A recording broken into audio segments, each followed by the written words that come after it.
बातमीचे प्रायोजक आहेत Afsan juice and falooda.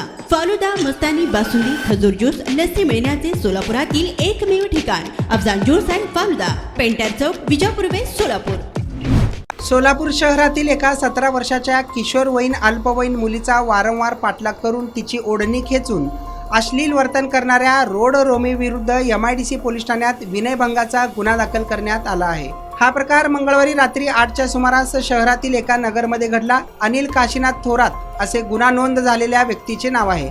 फिर्यादीत म्हटले आहे की यातील पीडिता शहरातील एका नगरमध्ये राहते। ती शालेय शिक्षण घेत असून गेल्या काही दिवसांपासून नमोद आरोपी तिचा पाठलाग करीत होता। मंगळवारी रात्री 8च्या सुमारास पीडित किशोरवयीन मुलगी गल्लीतील दवाखाना सुरू आहे का हे पाहण्यासाठी चालत निघाली होती।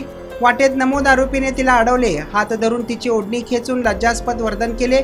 तिने घरी नातलगांना या प्रकाराबद्दल सांगितले। नातलगांसमवेत MIDC पोलीस ठाण्यात तिने तक्रार दिल्याने या प्रकरणी विनयभंगाचा गुन्हा दाखल करण्यात आला आहे।